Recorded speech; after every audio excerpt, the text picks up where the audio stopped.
Guten Tag, hello. Hi everybody, I'm so happy to be with you because I was supposed to fly yesterday night from Paris and my flight was cancelled. So I just landed an hour ago in Berlin-Brandenburg and I'm here. So I'll try to share indeed how we bridge quantum, cloud and AI and how Europe has a lead to play to bridge all these technologies. First, indeed, we know, and it has been said this morning, that these technologies are revolutionizing industries in all sectors. And indeed, at OVHcloud, which is today the only European cloud player among the 10 largest cloud players, which is the biggest European player today in the cloud area. We have 1 billion euros revenue and more than 45 data centers all around the world. They're here in Germany too. And indeed, we have considered, for the past year, developed, not only for the past 10 years, AI strategy, but also our cloud, our quantum strategy. And I'll try to share how this revolution can be at the heart of the Tech European project. Indeed, we know that it will revolutionize many industries, right? It can optimize, save time, speed of calculation, ease calculation for the most complex topics. It can also bring more security in communication channels, right? Because quantum is secure by design. It can help us also customize in medicine treatments, have hyper-customized treatment for cancer, to have faster development also, so customized and fast. And indeed, we see that all these gains that have been mentioned today already, we aim for them, but they come with challenges. How can we revolutionize our industries? How can we grasp all what's the promise of connecting quantum and AI and cloud? And indeed, the first challenge that we have is talent, right? We have in Europe a brain drain. We know it. And we know how to fight it. It's training more, it's paying more, and that's the first challenge. The second challenge is the cost challenge. A quantum computer is expensive. Who has bought a quantum computer in the room? Raise your hand. In your company, okay, one hand here, okay? So that's 1% of the room. So it's expensive. GPUs, who has bought GPUs in the room? Okay, more hands, like 10% in the room have bought GPUs. So it's expensive. That's the second challenge. Third is the ambition. How do we have enough industrial leaders, politicians that have this ambition to indeed bring Europe to the next level? The fourth is support. How does the ecosystem work together? How does Germans, Dutch, Italians, French, how startups and corporates work together? We need that this ecosystem in Europe needs to strengthen. And the fifth one is investment. And when I say investment, I don't say funding. We as entrepreneurs, our big corporates, we hate funding. What we love is revenue, is orders, because this is recurring, this is the future. You know how you're going to develop and invest in R&D for the next years. So we know these challenges. And of course, in the cloud area, this is already a harsh reality. We have been facing these challenges, and we know how to solve them.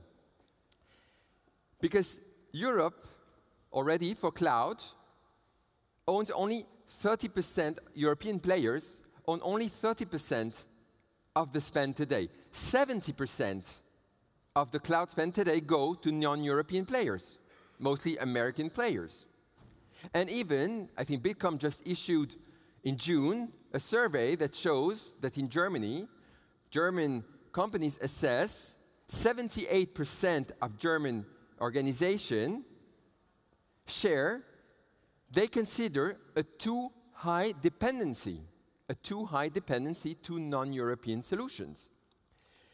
And this dependency, we as European players can fight. The war is not lost. The second challenge that we know for cloud how to challenge is indeed the cost area, right? Because indeed, we know that we need more transparency in the cloud space, in the cost of the cloud. We see, and you probably see, your cloud expenses now increase every year, like it was in the old days of software, right? So now today we see that beyond dependencies, we have also, for the cloud space, this challenge on cost. So it's a reality. While for AI and quantum it's the future, for cloud is a reality. And the third one is, again, the resources, talent resources. How do we manage to train all these people that know best our technologies? And we consider that indeed we can act. As I said, the war is not lost. We need to regain control of the cloud, because there is no AI without cloud. There is no quantum without cloud. It's all hybrid, right? To pilot a quantum computer, you will need classical computer with cloud structures. So this is where it all starts, right? Because cloud can bring the scalability, the resilience, the easiness of development, the security. So it all starts with cloud. And we at OVHcloud, as I mentioned, we provide this regain of control because we provide sovereign offerings, protecting against any extraterritorial, non-European laws, protecting the data, bringing sovereign technologies. We own our own data centers. We develop our technology, cloud technologies, on open source. We assemble our own servers in our own factories in Europe and in Canada.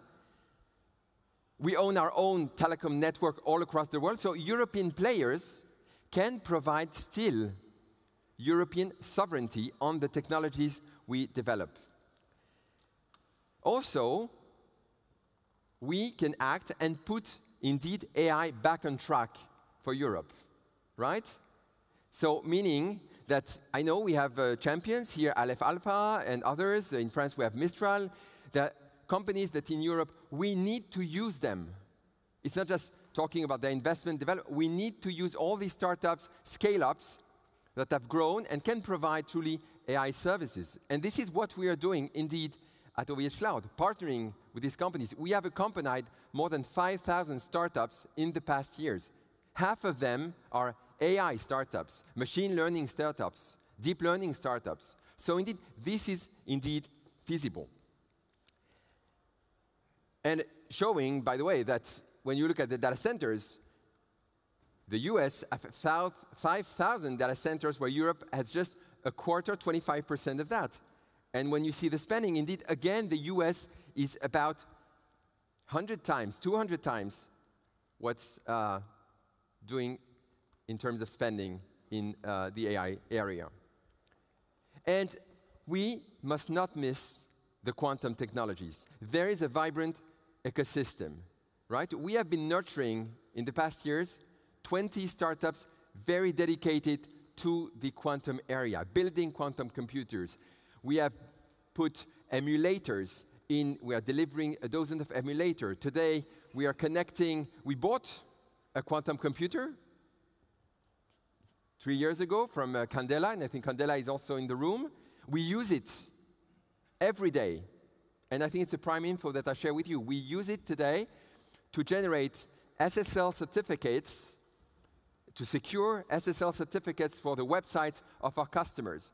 So on the first picture, you may have seen it. There was a picture of this quantum computer in our data center, photonic one, and we use it on a daily basis to bring more secure services to our customers. So supporting is buying quantum computers, is bringing emulators so that developers can start coding on quantum computers. My son, who's 22 years old, young engineer, last year he coded on a quantum computer through emulators and started to see how you code differently. And so this has become a reality also for the youngsters. Bringing emulators. In September, we'll connect to the cloud the first Pascal computer, 100 qubits. Then we'll bring, by 27, an additional 7 other quantum computers. So we are the first cloud provider not only to have bought a quantum computer, to have deployed emulators that we bring that can be used every day by our customers, but also, as of this September, to bring a real new quantum computer, and we'll add up more and more in the next year. So as I mentioned, to have 8 quantum computers that you can consume. Our target is to democratize the access to quantum computing, and we know that cloud is a superb tool to give access to any companies, administrations, to use indeed real quantum power. A word from our founder, Octave, who said, by the way, if you are an organization that have more than 1 billion euros revenue, you should already spend every year 1 million euros on quantum. I mentioned this ecosystem, very vibrant. So lots of startups that have developed solutions, quantum computers. I think JOS Quantum is here and also in Germany has developed solutions. And all these C12, Alicenberg, Quobly, Pascal, these names we have in Europe. We're lucky to have this very vibrant quantum ecosystem. We know that AI, lots of Americans and have taken some advantage. Cloud also, they start earlier. I think quantum, we have truly the ability to keep the pace. And again, also for quantum, the war is not over. So how should we act? We. And I say we, it's we in the room. And we beyond the room. And all the ecosystem. The first pillar is the providers, right? All the tech providers, the guys that own the technology, like we are. We have a responsibility to continue to innovate, to continue to invest. And as I told you, this is what we do every moment, both on quantum, on AI. We have 30,000 GPUs that we have brought to our customers. We have developed AI endpoints so that our customers can develop their own text recognition, image recognition, customer support solutions. But we play also our role into the quantum space, as I just mentioned. The second actor is the public authorities. And I know many are also in the room. It's important because first is the regulations. Indeed, there are ways to direct for European preference, right, for the ecosystem. And you know that the Buy European Act is indeed in the current discussion. It's also the regulation, the framework for sovereign cloud, and tomorrow for sovereign AI and sovereign quantum. And these frameworks are important. These frameworks are important because they give a freedom of choice. You want to have the freedom of choice. Is it standard data? Is it sensitive data? Is it critical data? I want to have the choice to have the most significant, secure, sovereign standards if I wish for my most critical data. So regulations are important also to define the standards of these sovereign cloud. The third pillar is indeed the organizations, companies, administrations, and indeed you all need to test and learn. Test and learn these European solutions, right, for cloud, for AI, for quantum. Test, learn that the developers use it, that the salespeople learn how to develop their new products and marketing. It's all about testing and learning how to use these technologies, using with the European players that today can provide these solutions. It's also development, what we call service development call. It's not just buying the solution that exists. It's also expressing the needs to what you need that doesn't exist yet. What we call is indeed that it's a great approach when you can tell to suppliers, to the market, I would like to develop an enriched suite with AI, and then tomorrow with more secure, sovereign, collaborative suite, or AI training models, or enriched cyber solutions. And this, when you give to the ecosystem as organization the will that players develop it, it gives a great momentum to the industry because they know, we know, that you will commit for revenue for the next 3 to 4, 5 years. So organizations, administrations, companies have a responsibility also in Europe to test and learn and also to express these needs and co-construct with the providers these solutions. So indeed, you see, we have all together, I think I've heard it several times, yes, it's an ecosystem, it's collaborative, it's a responsibility. We do our play, everybody can do it, it's very pragmatic. For quantum, for AI, we have the lessons of the cloud, we can deliver that also for the next wave technologies. So, as a way to conclude, I think that we have our European way to innovate. As I mentioned, we can regain control. How can we regain control? If we keep this ambition, if we remain ambitious, right? Fight against all those that will tell you war is lost or the numbers are so high. We saw some numbers just previously.